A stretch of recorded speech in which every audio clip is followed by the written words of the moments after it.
आता का म्हणता मित्रांनो, आज तुम्ही म्हणत असन भाऊकडे बहुत पैसा आहे, तर मित्रांनो आज मी चाललो मोबाईल घ्यायले. तर मित्रांनो मी म्हणलो का मोबाईल घ्यायच्या पहिले एक व्हिडिओ बनवून टाकू बा म्हणलं. मोबाईल घ्यायच्या दिवशी मी बहुत खुश होतो. मग का मित्रांनो निघलो दोघे जण विरूरच्या रस्त्यानं. मग का विरूरमध्ये पोचलो. विरूरमध्ये पोचलं तेव्हा मित्राले म्हणलो का पेट्रोल पंपाकडे जाऊ दे म्हणलं. पेट्रोल पंपाकडे जाताना आम्हाला एक गेट पडते, रेल्वे गेट म्हणतो आम्ही त्याला. मी तर म्हणलो या रेल्वेचा गेट बंदच राहते बा म्हणलं. नाही पण बड्या झालं खोलून होता गेट. मग का पेट्रोल पंपाकडे पोचलो. पेट्रोल पंपावर गेल्या तेव्हा मित्राला म्हणलो का 100चा पेट्रोल टाकून दे म्हणलं. मित्र मग पेट्रोल टाकला 100 रुपयाचं.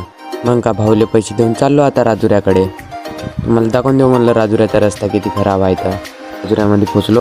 राजुऱ्याचा गेट खुल्ला होता. लाल परी दिसली. देवराव दादाच्या ऑफिसमध्ये मित्र बजा काम करते. तर मित्राची गाडी होती. मित्र म्हणे का घेऊन चल म्हणे, माग म्हणे मित्राला गाडी. मग का मित्र गाडी लावला, चाबी आणत चाललो आता. हे बघू शकता तुम्ही देवराव दादाचे फॅन कसे आहे.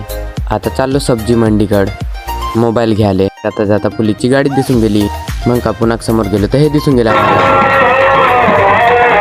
मग का मित्रांनो पोचलो होतो मोबाईलच्या दुकानामध्ये. मित्रांनो तुम्ही बघू शकता मोबाईलचं दुकान लक्ष्मी मोबाईल शॉप राजुरा. मग का मित्रांनो भाऊले मोबाईल दाखव म्हणलो. आता मित्रांनो तुम्ही बघू शकता माझा mobile motor G67 Pro 5G. मोबाईलची प्राईज आहे 16,000. मग का भाऊ म्हणे का ग्लास लावून देतो म्हणे. घे म्हणलं ग्लास लावून दे म्हणलं भाऊले मोबाईलमध्ये.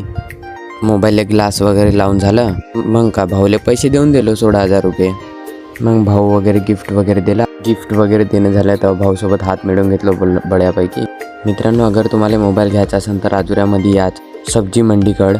मित्रांनो तुम्हाला मोबाईल डाऊन पेमेंटवर पण भेटून जाईल. आणि मित्रांनो फायनान्स पण होतील. मोबाईल गिफ्ट तर नक्की भेटेल.